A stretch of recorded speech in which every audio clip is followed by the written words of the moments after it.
मला माहितीये तुझी फरफट होतीये, तू भरडला जातोयस, पण आता नाही होणार. आता सगळं काही नीटच होणार आहे, अगदी तुझ्या मनाप्रमाणे. तुला वाटत असेल तू इतका अडचणीत आहेस तरी मी असं का बोलतोय, हो ना? आता माझं बोलणं आहे ना, ते अगदी शांत चित्ताने ऐक, तुला सगळी उत्तरं मिळतील. कारण खरंच होणार आहे सगळं नीट. चिंता करू नकोस.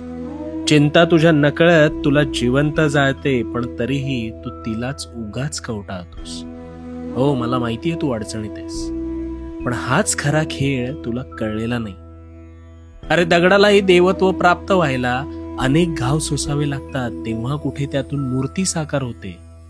पण मग ह्या उपरोक्ष तू तर माणूस आहेस, मग तुला सुद्धा या अवघड गोष्टींना सामोरं जावं लागलं म्हणून वाईट वाटून घेऊ नकोस. हिरा आहे ना, हिरा हा अनेक घाव सोसतो, तेव्हा कुठे त्याला किंमत प्राप्त होते. तसंच तुझ्या आयुष्यात तुझ्यावर अनेक प्रसंग आले असतील अथवा येतील, कारण तो प्रत्येक घाव तुला त्या हिऱ्याप्रमाणे अधिक कणखर, मजबूत आणि सोशिक बनवतो. सगळ्यांना सगळ्या गोष्टी मिळत नाहीत, पण ज्यांना मिळतात त्यांनी काहीतरी वेगळं केलेलं असतं, हे लक्षात ठेव. आता हे वेगळं काय असतं याचा तू कधी विचार केलायस? नाही ना? ते सुद्धा तुझ्यासारखे पिचून निघत होते, पण त्यांनी त्याचं कधी भांडवल न करता त्यांना अपेक्षित गोष्टीसाठी त्यांनी सातत्य ठेवलं. त्या गोष्टीची कास धरून ठेवली आणि म्हणून ते हळूहळू त्या प्रसंगातून बाहेर पडत गेले. तर हे सातत्य आहे ना,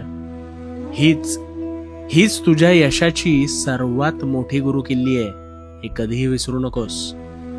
आणि या संकटांना घाबरू नकोस. निधड्या छातीनं सामोरं जा आणि मग बघ तुझे सगळे प्रश्न, तुझ्या अडचणी कशा मिटत जातात. कारण मी आहे तुझ्या पाठीशी. भिवू नकोस, कारण मी तुझ्या पाठीशी आहे.